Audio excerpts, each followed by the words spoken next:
আর যুবলীগের নেত্রী ওই থুকু বিএনপির এমপি নীলুফারের ওই বক্তব্য, হাসিনার পুলিশের কাছে স্নাইপার ছিল না, কিন্তু কথা হইতেছে যুবলীগ নেত্রী নীলুফার থুকু বিএনপির এমপি নীলুফারের ওই বক্তব্যটাই তো ভুল। পুলিশের কাছে স্নাইপার তো ছিল এবং আছে, কয়েক দফায় তারা স্নাইপার কিনছে। জুলাই অভ্যুত্থানের সময় স্নাইপাররা কারা ছিল? বাংলাদেশ পুলিশের সোয়াট এবং সিআরটি নামে দুইটা স্পেশালাইজ ব্রাঞ্চ আছে। এই দুই ব্রাঞ্চে স্নাইপার ট্রেনিং পায়, মানে পুলিশের দুইটা ব্রাঞ্চে ডেডিকেটেড স্নাইপার থাকে। আবার ওইদিকে র্যাবের বিশেষ স্নাইপার টিম আছে। দেখেন, আর একদিকে বিজিবির স্নাইপার টিম আছে, তাদের ইনভেন্টরিতে 1500-র বেশি টাইপ 85 থান্ডারবোল্ট এক্সট্রিম টাইপের স্নাইপার রাইফেল আছে। আর সেনাবাহিনী, বিমান বাহিনী, নৌবাহিনীর কথা বাদই দিলাম, এদের প্রত্যেকেরই highly train dedicated sniper team আছে। প্রায় 10 থেকে 15 রকমের আমেরিকান, ব্রিটিশ, টার্কিশ ব্র্যান্ডের হাজার হাজার স্নাইপার বন্দুক আছে। জুলাই অভ্যুত্থানের সময় মাঠে তো শুধু পুলিশ না, বিজেপি ছিল, র্যাব ছিল, সেনাবাহিনী ছিল, এমনকি বিমান বাহিনী পর্যন্ত সারা দেশে ডিপ্লয় করা হয়েছিল। এছাড়া 2021 থেকে 23 পর্যন্ত সরকারি হিসাব মতেই পুলিশের জন্য প্রথাগত নিয়ম ভেঙা 1000 কোটি টাকার military grade semi automatic rifle কেনা হয়েছে। এত কিছুর পরেও কিছু জাউরা জুলাই আন্দোলনের সময় স্নাইপার নিয়ে নানা গুজব আর কনস্পিরেসি থিওরি হাজির করে আর বলে যে আইন শৃঙ্খলা বাহিনীর কাছে স্নাইপার ছিল না। আওয়ামী লীগ বলে বলুক, বিএনপির নেত্রী নীলুফার কেন বলে? ওরে আর আমি কি বলবো? এডিটে সাহেব দেখান মোশাররফ করিম কি কইছে নীলুফার রে। এক কাজ করতে গুখা তাজা গুনা 3 দিনের বাসি গু খাবি, তারপরে নীল নীল মোটা মোটা মাছি উড়ে বেড়াচ্ছে, সেই গু খা, মাছি সহ খা, কটকট করে শব্দ হবে, ক্রিসপি গু খা। শুনেছো নীলুফার ঠিক মতো কথা কব একেবারে। এরপরে হাউকাও শুরু করলো মাতারি শাওন, সে নাকি জুলাইকে তার সাথে এসে দাঁড়াইলো আরো 2 মাতারি, মাহিয়া মাহি আর জান্নাতুল পিয়া। এই যে হাউকা হইলো সপ্তাহ জুড়ে, এগুলো আসলে কি? এগুলো ডিজাইন করা হয়েছে, কারা করেছে বুঝে নেন। একসাথে এগুলো দিয়ে চিল্লা নিয়ে এগুলো সাজানো জিনিস, যেন কিছু থেকে আপনার আমার নজর সরাই দিতে পারে। আর কোনো কারণ নাই যে বিএনপি জুলাইয়ের পক্ষে বলতেছে এখন, এমনকি শিলং সালাউদ্দিন পর্যন্ত বলে আওয়ামী লীগের রাজনৈতিক পতন হয়েছে, আওয়ামী লীগের রাজনৈতিকভাবে নিপাত হয়েছে, নির্মূল হয়েছে, দাফন হয়ে গেছে দিল্লিতে। সেই আওয়ামী লীগ বাংলাদেশে আর কোনোদিন রাজনীতি করতে পারবে না। রাজনৈতিক দল হিসাবে আওয়ামী লীগের বিচার দাবি করেছি আমরা, আপনারা দাবি করেছেন, তদন্ত পরিচালিত হচ্ছে। ইনশাআল্লাহ খুব শিগগির রাজনৈতিক দল হিসাবে সেই রাজনৈতিক দলকে বিচারের কাঠগড়ায় নিয়ে যাওয়া হবে। সংবিধানের 47 আর্টিকেল অনুসারে আইন সংশোধন করা হয়েছে, সন্ত্রাস বিরোধী আইনে আছে, আইসিটি অ্যাক্ট আছে, রাজনৈতিক দলের সংগঠনের বিচার করা যাবে। যে কারণেই হোক, সেই বিএনপির এমপি হুদা কামে জুলাইয়ের বিরুদ্ধে বলে না। তাইলে আসেন ধাপে ধাপে বুঝে দেখে আসলে কি লুকাইতে চায় তারা, আর কেন তারা এটা বলে। এইগুলা ডিস্ট্রাকশন, কোনো দুর্ঘটনা না, কোনো স্বতঃস্ফূর্ত ঘটনাও না। এটা একটা কৌশল, হঠাৎ খৈরা হয় নাই। এইটা একটা বহুত পুরানা কৌশল। এই কৌশল ব্যবহার করে গোয়েন্দা সংস্থা, রাষ্ট্রযন্ত্র আর বাঙ্গু এলিট মিডিয়া, ফুন্দের আলো, দিল্লি স্টার, ছায়ানট, উদিসি, এদের পিছনে ইন্ডিয়ান কালচারাল এস্টাবলিশমেন্ট। এইটার আবার একটা একাডেমিক নামও আছে। যাই হোক, সেটা যাওয়ার আগে আপনাদের কয়টা জিনিস দেখাই। এই যে মেরিল প্রথম আলো পুরস্কার দেখেছেন না আপনারা? প্রত্যেক বছর হয়, তাই না? এখন আমার একটা কথা বলেন তো, ওইখানে পুরস্কারটা আসলে কি, কে পাইলো, কোন বিভাগে কে জিতলো, এটা কেউ মনে রাখে? মনে করেন তো, শেষ কবে কাউরে বলতে শুনছেন আমি মেরিল প্রথম আলো পুরস্কার পাইছি? তারে পরিচয় করে দেওয়া হইতেছে, উনি কলে মেরিল প্রথম আলো পুরস্কার পাইছে। শুনিছেন? শোনেন নাই? আপনাদের কি মনে আছে? নাই তো, কেউই মনে রাখে না কে পাইলো। তাহলে মানুষ মনে রাখে কি? মনে রাখে ওই স্টেজে কি হইলো, কোন নায়িকা নাচলো, কে কি পোশাক পরে আসলো, কার সাজ কেমন ছিল। এটাই আসল প্রোডাক্ট। পুরস্কারটার নিছক একটা মোড়ক, ভিতরের আসল পণ্যটা হইল সুন্দরী নারীর দৃশ্য।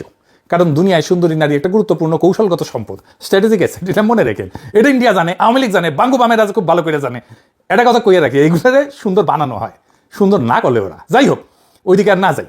এই জন্যই খেয়াল করে দেখেন, আর্ট, কালচার, সিনেমা, নাচ, নাটক, গান, অভিনয়, মডেলিং, এই গোটা সাংস্কৃতিক পরিসরটা সিংহভাগ কাদের দখলে? হিসাব করে দেখেন।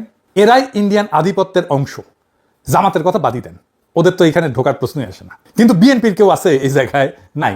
পুরা সাংস্কৃতিক পরিসরটা একটা নির্দিষ্ট বলয়ের হাতে, আর সেই বলয়টা কোন দিকে হেলানো সেটা আপনি নিজের চোখে দেখতে পান। এই সুন্দরী নারীরা যে কাজটা করে সেটা হইলো সবচেয়ে কম খরচে সবচেয়ে বেশি লাভ তুলে আনে ইন্ডিয়ান স্ট্যাবলিশমেন্টের জন্য, আওয়ামী লীগের জন্য, বামেদের জন্য। কম বিনিয়োগ, চড়া মুনাফা। এইবার আসেন এই পুরা খেলাটা দেখি, কেমনে পরিচিত নারী মুখ দিয়ে রাজনৈতিক বার্তা ছড়াই দেওয়া হয় সবচেয়ে কম খরচায়, সবচেয়ে কার্যকরভাবে।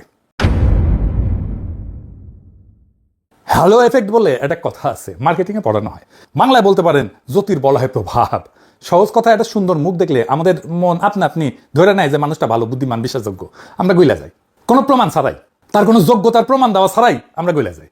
1979 সালে গবেষক শেলি চেইকেন একটা পরীক্ষা করে দেখছিলেন যে একই কথা যদি একজন আকর্ষণীয় চেহারার কেউ বলে আর একজন সাধারণ চেহারার কেউ বলে, মানুষ আকর্ষণীয় চেহারার জনেরটা বেশি বিশ্বাস করবে। কথা এক, শুধু মুখ আলাদা, কিন্তু ফলাফলও আলাদা। এখন এটা রাজনীতিতে গোয়েন্দা কার্যক্রমে কি করে? এখানে দুইজন গবেষক কার্ল পামার আর রল্ফ পিটারসন সরাসরি এটা একটা গবেষণা করেছিলেন। এটার নাম ছিল রাজনৈতিক বিশেষজ্ঞতায় উপলব্ধিতে সৌন্দর্যের প্রিমিয়াম, মানে রাজনীতি বিষয়ে জ্ঞান দেওয়ার ক্ষেত্রে সুন্দর মুখের কোনো আলাদা ভূমিকা আছে কিনা।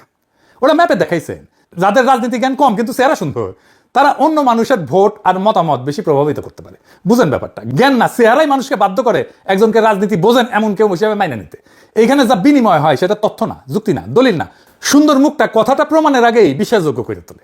মানুষ যুক্তি বিচার করার সুযোগই পায় না, মুখ দেখে তার আগে মন ঠিক করে ফেলে। বিজ্ঞাপনের নারী রাজনীতির নারী একই খেলা।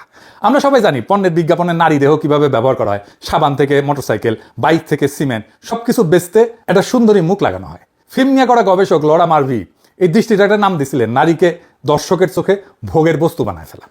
বিজ্ঞাপনে আকর্ষণটা দিয়ে পণ্য গেলায়। রাজনীতি ঠিক একই কৌশল ধার করতেছে, শুধু পণ্যটা বদলাইছে। এইবার যে পণ্য বেচা হইতেছে সেটা একটা রাজনৈতিক অবস্থান, একটা বানানো বিতর্ক, একটা ডিস্ট্রাকশন। মডেল আর নায়িকা এখানে নিখুঁত পছন্দ দুইটা কারণে। এক, তাদের মুখ মানুষ আগে থেকে চেনে। দুই, ওই হ্যালো এফেক্ট কইছি না, জ্যোতির্বলয় প্রভাব, তাদের হইয়া অর্ধেক কাজ আগে কইরা রাখে। যুক্তি লাগে না, শুধু মুখটা লাগে। আর এই মুখগুলা রিক্রুট করার জায়গা কোথায়? নাটক, সিনেমা, গান, নাচ, মডেলিং। এই জায়গাগুলোতে সুন্দর মুখের মানুষের হানাগোনা। চেহারা বা ফিগার সুন্দর না হইলেও মেকআপ দিয়ে এমন বানানো হয় যেন একেবারে বেহেস্তের হুর। তো এর মধ্যে নীলুফার কেন, রাজনৈতিক নেত্রী কেন? আসেন এটা বুঝে দেখি। খেয়াল করে দেখেন, মাঠে নামা মুখগুলার বেশিরভাগই নায়িকা মডেল, কিন্তু সবাই না।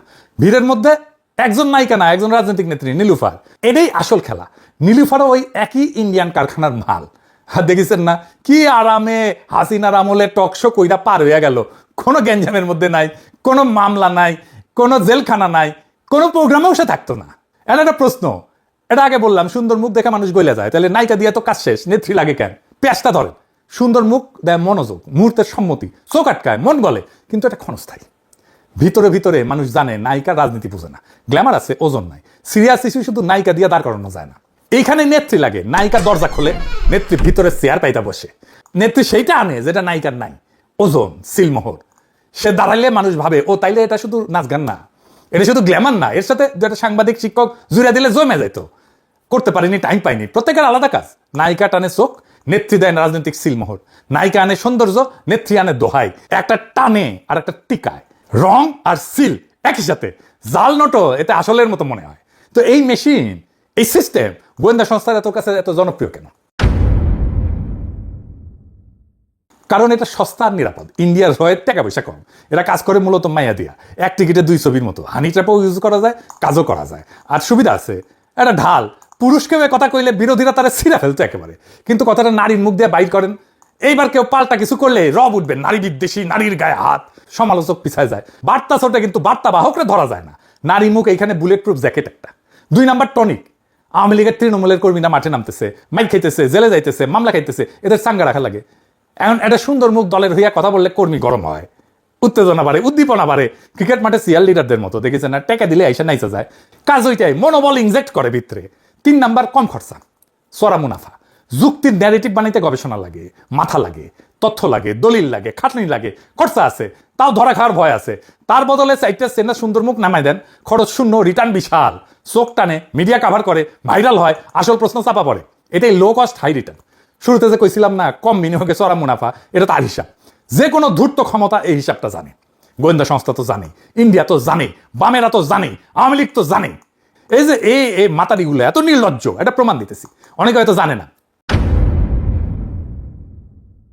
এটা হচ্ছে মুরাদের ব্যাকডোর ক্র্যাশ মাইয়া মাইয়ের একটা শুট থেকে নেওয়া ছবি, ইউটিউবে আছে ভিডিওটা। তো এই মাই 2023 সালের মার্চ মাসে কাঁড়াল রানীর পুলিশের করা ডিজিটাল নিরাপত্তা আইনের মামলায় আটক হয়েছিল। সে ওই সময় দাবি করেছিল যে তাকে প্রেগন্যান্ট অবস্থায় আটক করে নির্যাতন করা হয়েছে। এটা ছাড়াও মুরাদ তাকে জোর করে শেরাটনে যাইতে বলছিল। পরে নাকি সে হিস্ট্রি সবাই জানে, জানেন না? না, এটা সাহেব শুনান। এখন তুই আসবি এখন। ওটাই মনে হয় যাচ্ছে। চুপ থাক, এখন আসবি। আমি মিটিং এ। তুই তুই তুই তুই লাইতে গেছিস কথা। বলানি রেস্টুরেন্টে কাজে গেল। এই তোর খাবার অভাব হয়েছে রে। শুনিছেন? এরকম অপমানিত হইলে কোনো নারী ওই দলের আশেপাশে তো যাইতো না, যাইতো বলেন?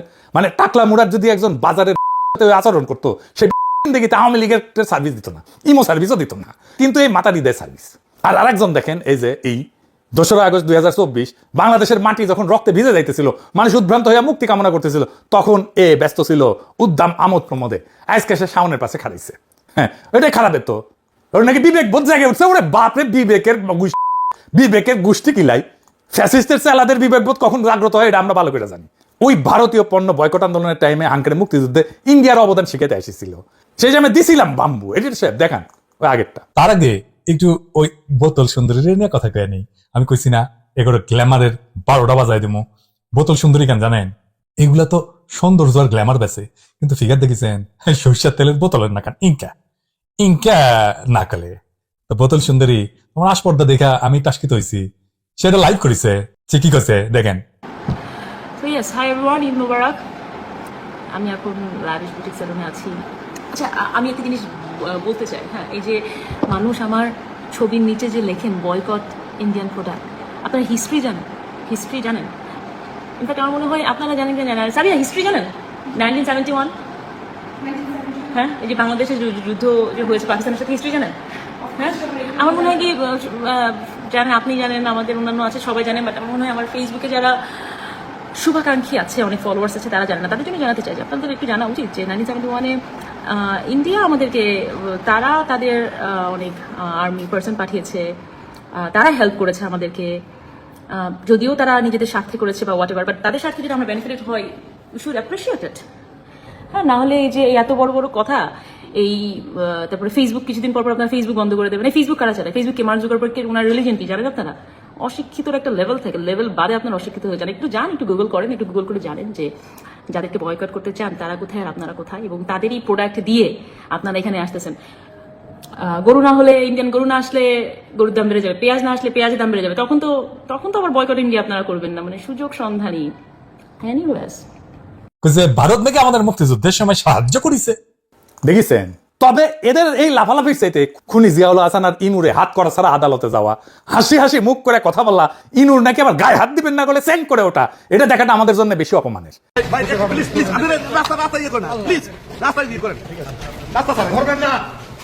এইগুলা থেকে যেন আমাদের নজর সইরা যায়, তাই এইগুলারে নামানো হয়েছে, এই মাতারিগুলারে নামানো হয়েছে। এই 2 বছর যা হয়েছে বিচারের নামে, এটা হইতেছে বিচার শুরু হয়েছে, চার্জ গঠন হয়েছে, কিছু রায় হয়েছে সামান্য, প্রায় 192 জন প্রভাবশালী ব্যক্তি জেলে, কিন্তু এখনো পর্যন্ত হাতে গোনা কয়েকজনের বিচার সম্পন্ন হয়েছে। হাতে গুনতে পারবেন, কড়া গুনে বলতে পারবেন। অভ্যুত্থানের যেটা নৈতিক সমাপ্তি, বিচার সম্পন্ন করা, সেটা হয় নাই। আর যে হয় না, এটা কেমভাবে বুঝেন? জিয়াউল হাসান হাসি মুখে হাত করা ছাড়া, ডান্ডা বিড়ি ছাড়া ট্রাইব্যুনালে হাজির দিয়ে ঘুরে বেড়াইতেছে। এই একটা দৃশ্য এই টাউনের যে কোনো ফেসবুক স্ট্যাটাস আছে, 1000 গুণ বেশি অপমানজনক আমাদের জন্য। এই দৃশ্যটাই আমাদের বিপ্লবের অসম্পূর্ণতার আসল ছবি। এটাই আমাদের জন্য অপমানজনক। কিন্তু এই রাজধানী কি চালাই যেতে থাকবে এরা, এই মাতারিগুলিয়া? না, এদের যেহেতু চিহ্নিত করা গেছে, এদের জন্য যথাযথ শাস্তির ব্যবস্থা করতে হবে। নাই হয়েছে তো কি হয়েছে? ফ্রান্সে যে সমস্ত নারীরা নাজি অকুপেশনের সময় নাজিদের সাপোর্ট করছে, তাদের ফ্রেঞ্চরা একটা প্রকাশ্য শাস্তি দিত, নাম ছিল এপুরাসিও সোভাজ। ওই অর্থ হইতেছে বিচার বহির্ভূত শুদ্ধিকরণ। ফ্রান্স যখন নাজিদের বাহিনীর হাত থেকে মুক্ত হয়, তারপরে আনুমানিক 20,000 নারীর মাথা কামায় দেওয়া হয়েছিল। এই নারীদের বলা হতো লেতদু, মানে মুন্ডিতা নারীরা, মানে যাদের মাথা কামানো হয়েছে। এই ঘটনাগুলো ছিল প্রকাশ্য, জনতা জড়ো হয়ে আর নারীদের দেখতো, টিটকারি দিত, তারপরে গোটা এলাকায় ভিতর দিয়ে হাঁটায় নিয়ে যাওয়া হতো, পাশায় চাপ গাইতে নিয়ে যেত, গরম লোহা দিয়ে শরীরে স্বস্তিকা চিহ্ন আইকা দিয়ে দেওয়া হইতো, কাউকে মেরে ফেলা হইতো, মারতে মেরে ফেলা হইতো। আমরা শাওন অ্যান্ড গংকে এইভাবে ফ্রান্স তরিকায় শাস্তি দিব, নো মার্সি, কোনো ক্ষমা নাই।